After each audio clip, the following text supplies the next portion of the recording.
नमस्कार दोस्तों। आइए आज हम आंवला नवमी की कथा सुनते हैं। आंवला नवमी की कथा आंवल्या राजा की यह विशेष कथा है। सबसे प्रामाणिक आंवला नवमी की कहानी व्रत के समय कही और सुनी जाती है। यहाँ पढ़े, सुने और सुनाए आंवला नवमी की यह विशेष कथा। एक राजा था, उसका प्रण था वह रोज 1.25 मन आंवले दान करके ही खाना खाता था। इससे उसका नाम आंवल्या राजा पड़ गया। एक दिन उसके बेटे बहू ने सोचा कि राजा इतने सारे आंवले रोजाना दान करते हैं, इस प्रकार तो एक दिन सारा खजाना खाली हो जाएगा। इसलिए बेटे ने राजा से कहा कि उसे इस तरह दान करना बंद कर देना चाहिए। बेटे की बात सुनकर राजा को बहुत दुख हुआ और राजा रानी महल छोड़कर बियाबान जंगल में जाकर बैठ गए।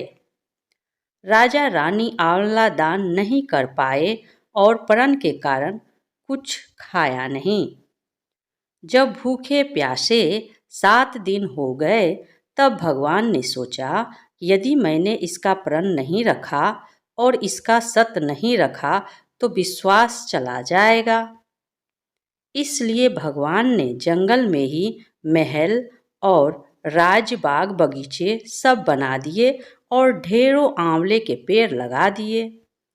सुबह राजा रानी उठे तो देखा कि जंगल में उनके राज्य से भी दुगना राज्य बसा हुआ है। राजा रानी से कहने लगे, रानी देख, कहते हैं सत मत छोड़े, सुरमा सत छोड़िया पत जाए, सत की छोड़ी लक्ष्मी फिर मिलेगी आए। आओ नहा धोकर आंवले दान करें और भोजन करें। राजा रानी ने आंवले दान करके खाना खाया और खुशी खुशी जंगल में रहने लगे।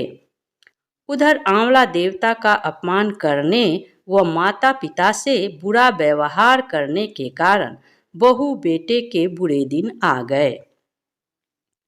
राज्य दुश्मनों ने छीन लिया, दाने दाने को मोहताज हो गए और काम ढूंढते हुए अपने पिताजी के राज्य में आ पहुँचे।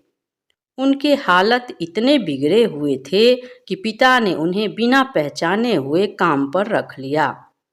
बेटे बहू सोच भी नहीं सकते थे कि उनके माता पिता इतने बड़े राज्य के मालिक भी हो सकते हैं, सो उन्होंने भी अपने माता पिता को नहीं पहचाना।